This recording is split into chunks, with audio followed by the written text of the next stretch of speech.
ବାଲେଶ୍ୱର ସହରର ଶ୍ରୀନିବାସ ବାବୁ ଦିନେ ଗୀତଟିଏ ଗୁଣୁଗୁଣେଇ ଲୁଗାପଟା ବ୍ୟାଗରେ ଭରୁଥାନ୍ତି ଘରକୁ ଆସିବେ ବୋଲି। ଆଉ ଠିକ୍ ଏହି ସମୟରେ ତାଙ୍କ ବୋଉଙ୍କର ଫୋନ୍ ଆସିଲା। ସେପଟରୁ ବୋଉ କହିବାକୁ ଲାଗିଲେ, ଛୁଆ ସିଲୁ ବାହାଘର ପାଇଁ ଶଙ୍ଖଟିଏ କିଣା ହୋଇନାହିଁ, କଲିକତାରୁ ଆସିଲା ବେଳକୁ ଗୋଟିଏ ଶଙ୍ଖ କିଣିକି ଆଣିବ ତ, ସେଠାରେ କୁଆଡେ ଶଙ୍ଖ ଭାରି ଶସ୍ତାରେ ମିଳେ। ପ୍ରକୃତରେ ଏଠାରେ ବୋଉର ଅର୍ଥ ହେଉଛି ଭାଉଜ, କାରଣ ଆମେ ବାଲେଶ୍ୱରିଆ ମାଆକୁ ବୋଉ ବୋଲି ଡାକୁ, ଆଉ ଭାଉଜଙ୍କୁ ବି ବୋଉ ବୋଲି ଡାକୁ। ଖାଲି ଡାକୁ ନା, ଭାଉଜଙ୍କୁ ମା ବୋଲି ମଧ୍ୟ ମାନୁ। ଶ୍ରୀନିବାସ ବାବୁ କୁହନ୍ତି, ଯେମିତି ତାଙ୍କ ମା ତାଙ୍କୁ ଛୁଆ ବୋଲି ଡାକନ୍ତି, ସେମିତି ବଡ ଭାଉଜ ମାନେ ମଧ୍ୟ ତାଙ୍କୁ ଛୁଆ ବୋଲି ଡାକନ୍ତି। କାରଣ ବଡ ଭାଇଙ୍କର ବାହାଘର ହେଲା ବେଳକୁ ଶ୍ରୀନିବାବୁ ବହୁତ ଛୋଟ ଥିଲେ, ଘରର କୋଡ ପୋଛା ପୁଅ। ତେଣୁ ମା ଆଉ ବଡ ଭାଉଜ ତାଙ୍କୁ ଛୁଆ ଛୁଆ ବୋଲି ଡାକନ୍ତି। ସତରେ ପିଲାବେଳଟା ଆଜି ବି ମନେ ଅଛି ଶ୍ରୀନିବାସ ବାବୁଙ୍କର। ମୁଁ ଅନୁଭବ କରିଛି, ସେ ଏକଥା ସବୁ ମତେ କହିଲା ବେଳେ ତାଙ୍କ କଣ୍ଠଟା ରୁଦ୍ଧ ହୋଇଯାଇଥାଏ ସ୍ନେହ ଆଉ ମମତାର ଆଡରେ। 3 କିଲୋମିଟର ଛୁଆଟା ମୋର ସ୍କୁଲ ଖାଲି ପାଦରେ ଚାଲି ଚାଲି ଯାଉଛି, ପୁଣି ଫେରୁଛି, ଥକି ଯାଉଥିବ, ଏମିତି କହି ଶ୍ରୀନିବାସ ବାବୁ ଗହଳ ନିଦରେ ଶୋଇଥିଲା ବେଳେ ପାଦ ଘଷି ଦିଅନ୍ତି ତେଲ ଗିନାଟିଏ ନେଇ।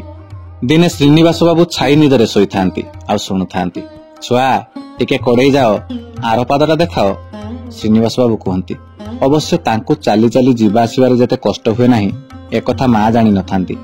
କିନ୍ତୁ ଶ୍ରୀନିବାସ ବାବୁ ଲମ୍ବେଇ ଦିଅନ୍ତି ତାଙ୍କ ଛୋଟ କୁନି ପାଦଟାକୁ। ଆଉ ପିଲାବେଳୁ ଛୁଆ ଛୁଆ ଡାକ କେବଳ ମା ହିଁ ଡାକେ, କାରଣ ମାର ଘରର ଯାବତୀୟ କାମ, ଗୁହାଳ କାଢନ୍ତି, କୁରାଢି ଧରି କାଠ ଚିରନ୍ତି, ଉଷୁନା ହାଣ୍ଡିରେ ଧାନ ସଜାଡନ୍ତି, ଏସବୁ କାମ କରି କରି ମାର ହାତଟା ଟାଣ ହୋଇଯାଇଥାଏ। ହେଲେ ସେଦିନ କିନ୍ତୁ ବହୁତ ନରମ ଥିଲା। ଆଖି ଖୋଲି ଦେଖିଲା ବେଳକୁ ସିଏ ବଡ ଭାଉଜ ଥିଲେ, ନିଜ ଛୁଆଟି ପରି ଘଷି ଦଉଥାନ୍ତି ତେଲ ଗିନାଟିଏ ନେଇ। ଶ୍ରୀନିବାସ ବାବୁ ଯେହେତୁ ବଡ ଭାଉଜଙ୍କୁ ବଡ ବୋଉ ବୋଲି ଡାକନ୍ତି, ତେଣୁ ମା ଆଉ ଭାଉଜ ପାଖାପାଖି ଥିଲାବେଳେ ଭାଉଜ ମାଙ୍କୁ କୁହନ୍ତି, ଦେଖ ନା ମା, ତୁମେ ଆଉ ମୁଁ ପାଖରେ ଥିଲାବେଳେ ଛୁଆ ଜାଣି ଶୁଣିକି ବୋଉ ବୋଉ ବୋଲି ଡାକୁଛନ୍ତି, ତାଙ୍କ ଡାକ କିଏ ଶୁଣିବ, ତୁମେ ନା ମୁଁ? ସେଇଠୁ ମା ତାଙ୍କ ଭାଉଜଙ୍କୁ କୁହନ୍ତି, ମା ରେ, ମୋର ଆଉ ଡାକ ଶୁଣିବାର ବେଳ ତ ସରି ସରି ଆସିଲାଣି। ତୁ ହିଁ ମୋ ଘରର ବଡ ବୋହୂ, କୁଳର ଲକ୍ଷ୍ମୀ, ତୁ ହିଁ ଶୁଣୁଥିବୁ ତା ଡାକ। ଛୁଆଟା ବଡ ସ୍ନେହ କାଙ୍ଗାଳ, ଏମିତି ବସି ପଢୁଥିବ, ମନେ ପକେଇ ଦଉଥିବୁ ଠିକ ସମୟରେ ତା ଖାଇବା ଆଉ ଶୋଇବା କଥା। ପାଠ ପଢିବା ପାଇଁ ଚେୟାର ଟେବୁଲ ତ ନାହିଁ, ସେମିତି ନହିଁ ପଡି ଭୂଇଁ ଉପରେ ଗାଲରେ ହାତଟାକୁ ଦେଇ ପଢୁଥିବ। ନହିଁ ପଡିଲେ ପିଠି କାଳେ କୁଜ ହେଇଯିବ ମୋ ଛୁଆର। ରାତିରେ କମରରେ ତେଲ ଟିକେ ଦେଇ ମାଲିସ କରି ଦଉଥିବୁ ତାର। ଆଉ କିଛି ଦିନ ପରେ କଲେଜ ପଢିବା ଆରମ୍ଭ କରିଦବ, ହଷ୍ଟେଲ ପଳେଇଯିବ, ଆଉ କଣ ତେଲ ହଳଦୀ ମାରିପାରିବୁ? ଶାଢୀ କାନିରେ ଆଖି ପୁଛୁ ପୁଛୁ ଭାଉଜଙ୍କୁ ଏମିତି ସବୁ କହୁ କହୁ ପୁଣି ତା କାମରେ ବ୍ୟସ୍ତ ହୋଇଯାଏ ମା।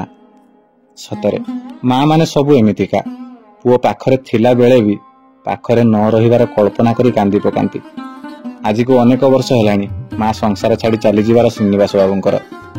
ହେଲେ ଶ୍ରୀନିବାସ ବାବୁ କୁହନ୍ତି, ମା ଗଲା ପରେ ମାର ଅଭାବ ବୋଧ ଅନୁଭବ କରିବାକୁ ଭାଉଜ କେବେ ହେଲେ ଦେଇନାହାନ୍ତି। ଆଜି ବି ଶ୍ରୀନିବାସ ବାବୁ ବଡ ହୋଇଗଲେଣି ସତ, ହେଲେ ଭାଉଜଙ୍କର ସେ ଛୁଆ ଛୁଆ ଡାକରୁ ଦୂରେଇ ଯାଇନାହାନ୍ତି। ଆଜି ବି ଘରକୁ ଫେରିଲେ ସେଇ ତେଲ ଗିନାଟା ହଟି ନଥାଏ। କେବଳ ମାର ହାତ ପରି ସମୟ ପ୍ରଭାବରେ ଭାଉଜଙ୍କ ହାତଟା ମଧ୍ୟ ଆଜିକାଲି ଟାଣ ହୋଇଗଲାଣି। ତାଙ୍କ ପରେ ପରେ ଆହୁରି 3 ଭାଉଜ ଆସନ୍ତି, ଆଉ ବଡ ଭାଉଜଙ୍କୁ ଦେଖି ସେମାନେ ମଧ୍ୟ ଛୁଆ ଛୁଆ ଡାକରେ ଡାକନ୍ତି। ଶ୍ରୀନିବାସ ବାବୁ ରେଳ ବିଭାଗରେ ଚାକିରି କରନ୍ତି କଲିକତାରେ। କିଛି ଦିନ ତଳର କଥା, ବଡ ଭାଉଜଙ୍କର ଭାରି ଇଚ୍ଛା ଥରେ ପୁରୀ ଯାଇ ଜଗନ୍ନାଥ ମହାପ୍ରଭୁଙ୍କୁ ଦର୍ଶନ କରିବାକୁ। ତେଣୁ ସେ ସବୁବେଳେ କୁହନ୍ତି, ମୋ ଛୁଆ ତ ରେଳ ବିଭାଗରେ କାମ କରୁଛି, ଯିବା ଆସିବାରେ ଆମର ଅସୁବିଧା ହେବନି। ଭାଉଜଙ୍କର ଏମିତି କଥା ଶୁଣି ଶୁଣି ଅଚାନକ ଦିନେ ସମୟ ବାହାର କରି ଶ୍ରୀନିବାସ ବାବୁ ପୁରୀରେ ଗେଷ୍ଟ ହାଉସ ବୁକ୍ କରିଦେଲେ। ପୂର୍ବ ରେଲୱେ ଗେଷ୍ଟ ହାଉସ ଟିକେ ଅଲଗା ଟାଇପର, 2ଟି ବଡ ବଡ ରୁମ୍, ଗୋଟିଏ ବୈଠକ ରୁମ୍ ଆଉ ଗୋଟିଏ ୱାସରୁମ୍। ବଡ ଭାଇଙ୍କୁ କହିଲେ ଯିବା ପାଇଁ, ହେଲେ ବଡ ଭାଇ ମନା କରି କହିଲେ, ଆମେ ମାନେ ତ ଦର୍ଶନ କରିଛୁ, ତୋ ଭାଉଜ ମାନେ ଘରର କାମ ବ୍ୟସ୍ତତା ଭିତରେ ସମୟ କାଢି ପାରିନାହାନ୍ତି କେବେ ଯିବା ପାଇଁ। ତୁ ସେମାନଙ୍କୁ ନେଇ ସାଙ୍ଗରେ ଯା, ବୁଲେଇ ଆଣ, ବଡ ଖୁସି ହେବେ ସେମାନେ। ଏକା ସାଙ୍ଗରେ 4 ଭାଉଜ ତ ଯାଇପାରିବେନି, ଟ୍ରେନରେ ଅଭ୍ୟସ୍ତ ନାହାନ୍ତି।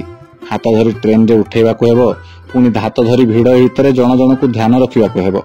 ତେଣୁ ସିଦ୍ଧାନ୍ତ କଲେ ଯେ 2 ଭାଉଜଙ୍କୁ ଆଉ ପୁତୁରା ଝିଆରୀଙ୍କୁ ନେଇ ଏଇଥର ଯିବେ, ଆଉ ଥରେ ପୁଣି ଆଉ 2 ଭାଉଜଙ୍କୁ ନେଇ ମହାପ୍ରଭୁଙ୍କୁ ଦର୍ଶନ କରାଇ ଆଣିବେ। ବଡ ଭାଉଜଙ୍କ ଝିଅ ସିଲୁ, ମାନେ ଶ୍ରୀନିବାସ ବାବୁଙ୍କ ଝିଆରୀ, ତାର ବାହାଘର ଆଉ 10 ଦିନ ବାକି ଥାଏ। ଶ୍ରୀନିବାସ ବାବୁଙ୍କର ଇଚ୍ଛା ଥାଏ ତାକୁ ବାହାଘର ପୂର୍ବରୁ ପୁରୀ ମହୋଦଧିରେ ସ୍ନାନ ଆଉ ଜଗନ୍ନାଥଙ୍କ ଦର୍ଶନ କରାଇବା ପାଇଁ। ସେଥିପାଇଁ ଟ୍ରେନ ରିଜର୍ଭେସନ ଟିକେଟ ଆଉ ଗେଷ୍ଟ ହାଉସ ବୁକିଂ ପେପର ସବୁ ନେଇ ଘରକୁ ବାହାରି ଆସିବା ସମୟରେ ଭାଉଜ ଫୋନ କରି ମନେ ପକେଇଦେଲେ ଶଙ୍ଖ କଥା। ଶଙ୍ଖ କିଣିକି ଆଣିବା ପାଇଁ। କଲିକତାରୁ ଆସି ଘରେ ପହଞ୍ଚିଲା ପରେ ସମସ୍ତେ ଖୁସି। ସତରେ ପ୍ରଭୁ ଶ୍ରୀ ଜଗନ୍ନାଥ ନିଜେ ନିଜ ପାଖକୁ ନ ଡାକିବା ଯାଏଁ ଦର୍ଶନ କରିବାର ସମୟ ଯେ ଆସେନି ଏଥିରେ ସନ୍ଦେହ ନାହିଁ। କୌଣସି ନା କୌଣସି ବାହାନାରେ ବ୍ୟସ୍ତ ରହିଯାଏ ଏ ମଣିଷ। ଘରେ ପହଞ୍ଚିକି ଦେଖିଲା ବେଳକୁ ସିଲୁର ମୁହଁଟା ଟିକେ ଶୁଖି ଯାଇଥିଲା। ଦୁଃଖ ଥିଲା ପରି ଲାଗୁଥିଲା ତା ମନଟା। ତା ବୋଉକୁ ଯାଇ ଚୁପି ଚୁପି କହୁଥିଲା, ବୋଉଲୋ କକା କାହିଁକି ଶଙ୍ଖ ଆଣିଲେନି? ଭୁଲିଗଲେ ନା ଏଡେ ବଡ କଥାଟା। ଭାଉଜ କହୁଥାନ୍ତି, ତୁ ଚୁପ୍ ରହ, ତାଙ୍କର କେତେ କାମ, ଅଫିସ ପୁଣି ଘର, ଘରୁ ପୁଣି ଅଫିସ, କାମ ବ୍ୟସ୍ତତା ଭିତରେ ଭୁଲି ଯାଇଥିବେ। ଶଙ୍ଖ ବାଲେଶ୍ୱରରେ ମଧ୍ୟ ମିଳୁଛି, ବ୍ୟସ୍ତ କଣ ପାଇଁ, ଆମେ ଏଇଠୁ କିଣି ଆଣିବାନି। ତା ପରଦିନ ବାହାରିଗଲେ ଏମାନେ ପୁରୀ। ସମୁଦ୍ର ପାଖରେ ଗେଷ୍ଟ ହାଉସ। ରୁମରୁ ବାହାରକୁ ବାହାରିଲେ ସମୁଦ୍ରର ଲହରୀ ଦେଖାଯାଉଛି। ସବୁ ସମୟରେ ସମୁଦ୍ରର ଡାକ ଶୁଭୁଥାଏ କାନକୁ। ବୋଉ କହିଲେ, ଛୁଆ ଦେଖିଲ କେଡେ ପାଖରେ ସମୁଦ୍ର, କେତେ ଆପଣା ଆପଣା ଲାଗୁଛି ତା ଡାକ, ସତେ ଯେମିତି କାଳ କାଳକୁ ଛାତି ଭିତରେ ଜମାଟ ବାନ୍ଧି ରହିଯାଉଛି ତା ଡାକ। ସେଇଠୁ ଶ୍ରୀନିବାସ ବାବୁ କହିଲେ, ବୋଉ ଚାଲ ସବୁ ସମୁଦ୍ରରେ ଗାଧୋଇବା ଆଉ ଲହଡି ଭାଙ୍ଗିବା, ତାପରେ ପ୍ରଭୁଙ୍କ ଦର୍ଶନ ପାଇଁ ମନ୍ଦିରକୁ ଯିବା। ତେଣୁ ସମସ୍ତେ ବାହାରିଗଲେ ସମୁଦ୍ରରେ ଗାଧୋଇବା ପାଇଁ। ଠିକ୍ ସୂର୍ଯ୍ୟ ଉଦୟ ସମୟ। ଦୂରରେ ମାଛଧରା ଡଙ୍ଗା ଧାଡି ବାନ୍ଧି ଗୋଟିଏ ପରେ ଗୋଟିଏ ଲାଇନରେ ଛିଡା ହୋଇଥାନ୍ତି। ସେପଟୁ ଦିଗ୍ବଳୟ ଲାଲ ହୋଇ ଆସୁଥାଏ। ବୋଉ ଶ୍ରୀନିବାସ ବାବୁଙ୍କୁ କହିଲେ, ଦେଖ ଛୁଆ, ସେ ଲମ୍ବା ଲମ୍ବା ଡଙ୍ଗା ସବୁ ସତେ ମହାପ୍ରଭୁ ବଡବାଡ ମଣିମା ମହାପ୍ରଭୁ ଶ୍ରୀ ବଳଭଦ୍ରଙ୍କ କାନ୍ଧରେ ଲଙ୍ଗଳ ପରି ଦେଖାଯାଉନି? ଏ ସମୁଦ୍ରର ନୀଳ ପାଣି କୃଷ୍ଣଙ୍କ ନୀଳ ଶରୀର ଭଳି ମନେ ହେଉଛି, ଆଉ ନାଚି ନାଚି ଆସି ପାଣି କୂଳରେ ଜମା ହେଉଥିବା ସଫେଦ ଫେଣ ଗୁଡାକ ମା ସୁଭଦ୍ରାଙ୍କ ମଥାର ମୁକୁଟ ପରି ଲାଗୁଛି। ବୋଉଙ୍କର ଏମିତି କଥା ଶୁଣି ଶ୍ରୀନିବାସ ବାବୁ ଭାବିଲେ, ବୋଉଙ୍କ ମନରେ ତିନି ଠାକୁର ବସି ସାରିଲେଣି ବୋଧେ, ମନ୍ଦିର ଯିବା ପାଇଁ ସମୟ ହେଇଗଲାଣି। ସମସ୍ତେ ଗାଧୁଆ ପାଧୁଆ ସାରି ଫେରିଲେ ଗେଷ୍ଟ ହାଉସକୁ। ସେଠାରେ ଆଉ ଥରେ ଶୌଚ ହେଲା ପରେ ବୋଉ କହିଲେ, ଏବେ କେହି କିଛି ଖାଇବନି, ଆଗେ ମନ୍ଦିର ଯିବା, ପ୍ରଭୁଙ୍କୁ ଦର୍ଶନ କରିବା, ତାପରେ ଯାହା ଖାଇବା କଥା ଚିନ୍ତା କରିବା। ମନ୍ଦିର ପହଞ୍ଚିଲା ବେଳକୁ ଥାଏ ପ୍ରବଳ ଭିଡ। ପାଖରୁ ଯାଇ ଦର୍ଶନ କରିବାକୁ ନଥାଏ ଅନୁମତି। ଘଡ଼ିଏ ଛିଡା ହୋଇ ପ୍ରାଣର ଠାକୁରଙ୍କୁ ଆଖି ପୁରେଇ ଦେଖିବାକୁ ସମୟ ନାହିଁ। ବହୁତ ଦୂରରୁ ଦର୍ଶନ କରି ଜଲ୍ଦି ଜଲ୍ଦି ବାହାରି ଆସିଲେ ସଭିଏଁ। ଠିକ୍ ସେତିକି ବେଳେ ବୋଉର ମନେ ପଡିଲା। ବୋଉ କହି ଉଠିଲେ, ଛୁଆ ଝିଅର ବାହାଘର, ପ୍ରଭୁଙ୍କ ପାଦ ତଳେ ଜୁହାର ହୋଇ ନିମନ୍ତ୍ରଣ ଦେବି ବାହାଘରକୁ ଆସିବା ପାଇଁ। ପ୍ରଥମ ନିମନ୍ତ୍ରଣଟା ପରା ତାଙ୍କ ପାଇଁ। ଏତକ କହି ତଳେ ମଥା ରଖି ଲମ୍ ତମ୍ ହୋଇ ଗଡିଗଲେ ସେଠାରେ ବୋଉ। ଶ୍ରୀନିବାସ ବାବୁଙ୍କୁ ଡର ଲାଗୁଥାଏ। ଏତେ ଭିଡ, ଠେଲା ଠେଲିରେ କିଏ କାଳେ ଚଢିଯିବ। କିନ୍ତୁ ଦେଖନ୍ତି ଯେ ଅନ୍ୟମାନେ ମଧ୍ୟ ପାଖକୁ ପାଖ ଲାଗି ପ୍ରଣାମ ପାଇଁ ଗଡି ଯାଉଥାନ୍ତି ସେଠି ତଳେ ଲମ୍ତମ ହୋଇ। ତାପରେ ସେଠୁ ବାହାରି ସବୁ ଜାଗା ଦର୍ଶନ କରାଇଲେ ବୋଉଙ୍କୁ ଆଉ ପିଲାମାନଙ୍କୁ। ବାହାର ବେଢା ଗୁମୁଟରୁ ପାର ହୋଇ ବାମ ଦିଗରୁ ସତ୍ୟନାରାୟଣ, ବାଳମୁକୁନ୍ଦ, କଳ୍ପବଟ, ବଟ ଗଣେଶ, ଯମେଶ୍ୱର, ମୁକ୍ତିମଣ୍ଡପ, ନୃସିଂହ, ରୋହିଣୀ କୁଣ୍ଡ, ବିମଳା, ମା ଲକ୍ଷ୍ମୀଙ୍କୁ ମନ୍ଦିର, ପୁଣି ଯାଇ ଚାରିଦ୍ୱାର, ପୁଣି ବୁଲାଇ ଆଣିଲେ ଯାଇ କୋଇଲି ବୈକୁଣ୍ଠପୁର ଉତ୍ତର ଦ୍ୱାର ଦେଇ। କୋଇଲି ବୈକୁଣ୍ଠ ପାଖରେ ବୋଉ ତାଙ୍କର ନିର୍ବାକ ହୋଇଗଲେ।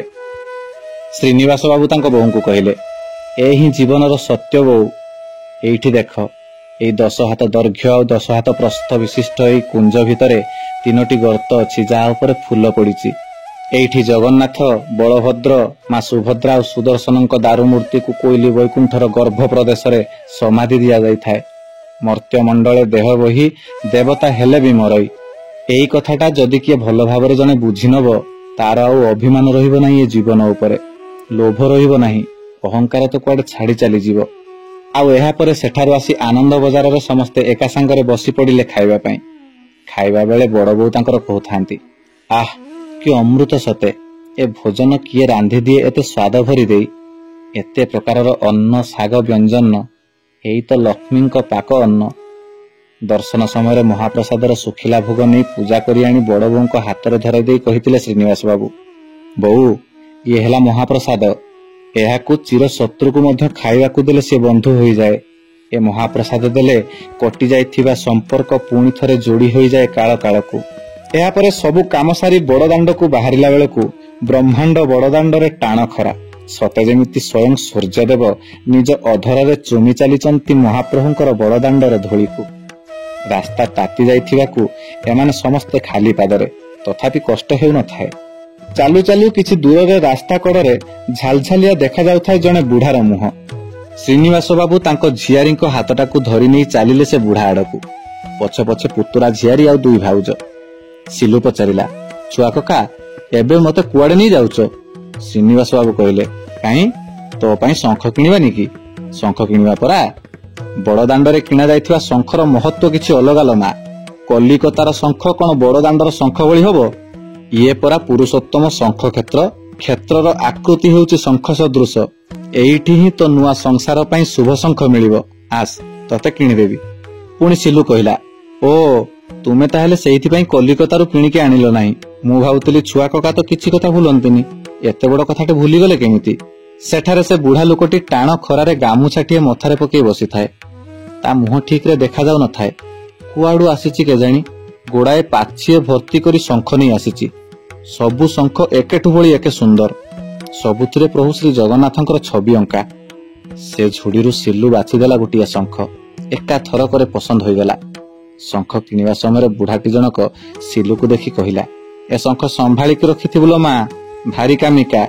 एतिकी कहि हसीदेला ता मुह को चाहि टिकिए शंख किणा सारी समस्ते फेरी आसिले गेस्ट हाउस को समय उपर बेला 5टा बाजिबो किछि आलू आउ पियाज पकुड़ी नहीं घर आनी मुढ़ी सांगरे खिया चली थाए आ गपसप चली थाए गेस्ट हाउस भितर बड़ बोऊ टिके अन्यमनस्क लागुथांती मंदिर फेरिबा ठारू श्रीनिवास बाबू लक्ष्य करिथांती बोऊंकर मुहटा टिके सुखिला सुखिला देखा जाउथाए मने मने भाबुथांती कोउठी आ किछि उणा रहिगला कि एमिति भाबी बोऊ को अने टिके हसीदेले श्रीनिवास बाबू आ बोऊ बुझिबारी पचारले छुआ हसिलो काहेकि जे सेठु श्रीनिवास बाबू कहिले बोऊ मु जानिछि तुम मन दुख कारण कोन एते दूररू ठाकुरंकु आखि भरी देखि पारिलनी तो सेइथिमै मन सुखई बसिच ठीक कहली ना ठीक अछि आज राति 8टा बेले आमे पुणी थरे जिबा मन उणा जमा करनी राति रे पूरा पाखरो मु नै कि तुम मानको सब दर्शन कराई देबी राति 8टारे पहुंचले सभी मंदिर भितरे सेतबेल को मंदिर भितरे हाथ गणति लोक भीड़ बिल्कुल न थाए पूजा अर्चना चालू थाए दीप जळु थाए किंतु दर्शन से दूररू पाखकु जिबार न थाए अनुमति बोऊ को कहिले श्रीनिवास बाबू टिके रुह समय हेले छाड़ी बोधे पाखकु घंटाए बीतिला 1.5 घंटा बीतीगला 2 घंटा बीतीगला जने पंडा को हाथ जोड़ी जाई पचारिले श्रीनिवास बाबू नना आज कौन पाखकु जिबार अनुमति मिलिबनी से नना कहले ना आज एइठु देखिबाकू हेबो पाखकु जाई हेबनी नीति टिके विलंब चलीछि तो सेहिथि पई पुणी किछि समय छाड़ी आउ जने नना को पचारिबारु से नना मध्ये ठीक सेही कथा कहले सेइठु महाप्रभु को हाथ जोड़ी मने मने कहि चारिचंती श्रीनिवास बाबू मणिमा निकट बा दूर तुमे तो व्याप्त सचराचर भाउज रूपी माँ को डाकी आनी आज पाखरु दर्शन कराइदेवी बोली प्रभु से तो मोर अहंकार थिला मते क्षमा कर महाप्रभु फेरी जाउची आज भाउज तो नुहे मो माँ को आशाटिए देइथिली एबे बुझाई देवी जदि मोर महत रखिलो नाही ए भावग्राही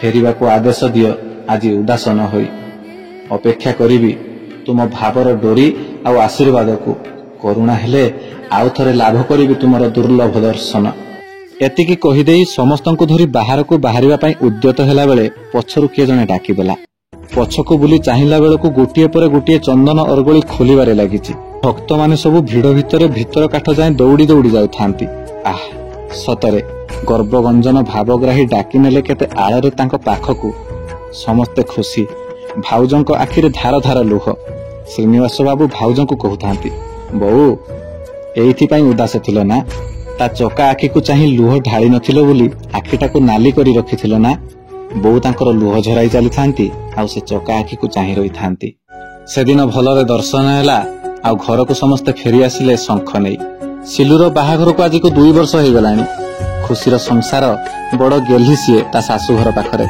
ता कोलरे एबे 6 मासर पुओ श्रीनिवास बाबू दिने घरे बसी थांती संध्यारे दिने सिलु फोन कला आ कहिबा को लागिला छुआ कका मंदिर आउ जाइथिलो कि नाही से शंख वाला आ बड़ दांडरे बसुचंती ना देखाई कि तमरो हठात श्रीनिवास बाबू कहले अरे काहे कि तू आज ता कथा मने पकोचु कोन पई पुनी सिलु कहिला आज नुहे छुआ कका मोर सबु बेले मने पड़े थरे जदि जीवन रे केबे देखा हुए ताले तांको पाद छुई प्रणाम करिवि सेटु पुनी श्रीनिवास बाबू पचारले अरे एमिति कोन सब कहूचु कोन हेइची पुनी सिलु कहिला छुआ कका से सामान्य शंख नुह से शंख पवन आड़ को मुह कले समुद्रर लहरी शब्द सुना जाए मो शाशुघर गाँ रे कहार जदि पूजा हुए से शंख नहीं मागी करी बजांती लोक माने कहते ता देहरे काड़े अमृत बाजई मु संज देवा समय जेतेबेले शंख बजाए समस्ते कान डेरी शुणती समस्ते कहती केते मधुर बजौचिल शंख रेणुर बोहू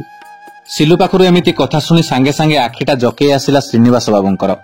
ଆଉ ଶ୍ରୀନିବାସ ବାବୁ ରୁଦ୍ଧ କଣ୍ଠରେ ଉତ୍ତର ଦେଲେ, ହଉଲୋ ମା, ତୁ ଜମା ବ୍ୟସ୍ତ ହନା, ସମୟ ହେଲେ ସେ ନିଶ୍ଚୟ ଦେଖାହେବ। ସେ ତ କେବେ ମାଳବାଲା ହୋଇ ସମୁଦ୍ର କୂଳରେ ମାଳ ବିକୁଥାଏ, ତ କେବେ ଶଙ୍ଖାରିବାଲା ହୋଇ ସମସ୍ତଙ୍କୁ ଶଙ୍ଖ ଚୁଡ଼ି ପିନ୍ଧାଇ ଦେଉଥାଏ, କେବେ ଶଙ୍ଖବାଲା ହୋଇ ବଡ଼ ଦାଣ୍ଡରେ ବସି ଶଙ୍ଖ ବିକ୍ରି କରୁଥାଏ, ତ ପୁଣି କେତେବେଳେ ରତ୍ନ ସିଂହାସନରେ ଚଢ଼ି ଚୁପଚାପ ବସିଥାଏ। କେତେବେଳେ ସେ କୋଉ ରୂପରେ ଆସି ତତେ ଦେଖାଦେବ ସେଇଟା କେବଳ ମହାପ୍ରଭୁ ଜଗନ୍ନାଥ ଜାଣନ୍ତି ଲୋ ମା। କେବଳ ତାଙ୍କୁ ଡାକୁଥା, ତାଙ୍କ ଚରଣରେ ଶରଣ ରଖିଥା, ତୁ ସବୁ ବିପଦରୁ ପାରି ହେଇଯିବୁ, ତ ଜୀବନକୁ ଦୁଃଖ ସ୍ପର୍ଶ କରିବ ନାହିଁ। ସୁନ୍ଦର ଅନୁଭୂତିଟିଏ ବାଲେଶ୍ୱର ଅଞ୍ଚଳରୁ ଶ୍ରୀନିବାସ ବାବୁଙ୍କର। ସତରେ ଆଜ୍ଞା, ମହାପ୍ରଭୁ ଜଗନ୍ନାଥଙ୍କର କୃପା, ମହାପ୍ରଭୁ ଜଗନ୍ନାଥଙ୍କର କରୁଣା ଯେତେ ଗାଉଥିଲେ ବି ସରିବନି। କେତେବେଳେ ଯେ କାହା ପାଖରେ କୋଉ ରୂପରେ ଲୀଳା ରଚୁଛନ୍ତି ସେ ଭାବଗ୍ରାହୀ ମହାପ୍ରଭୁ ଶ୍ରୀ ଜଗନ୍ନାଥ ହିଁ ଜାଣନ୍ତି। ସୁନ୍ଦର ଅନୁଭୂତିଟିଏ। ଆଜି ପାଇଁ ବିଦାୟ ଦିଅନ୍ତୁ, ରହିଲି। ପୁଣି ଥରେ ଦେଖାହେବ ଆଉ ଏକ ନୂଆ ଭକ୍ତର ସୁନ୍ଦର ଅନୁଭୂତି କଥା ସହ। ସେ ପର୍ଯ୍ୟନ୍ତ ରହିଲି। ଆପଣମାନଙ୍କର ଆଶୀର୍ବାଦ ସଦାସର୍ବଦା ମୋ ଉପରେ ଏମିତି ଥାଉ। ମହାପ୍ରଭୁ ଶ୍ରୀ ଜଗନ୍ନାଥଙ୍କର ଜୟ ହେଉ, ପୁରୀ ଧାମର ଜୟ ହେଉ। ମହାପ୍ରଭୁଙ୍କ ନାମ ଗାଇ ଗାଇ ଏ ଜୀବ ଯାଉ। ରହିଲି। ଜୟ ଜଗନ୍ନାଥ।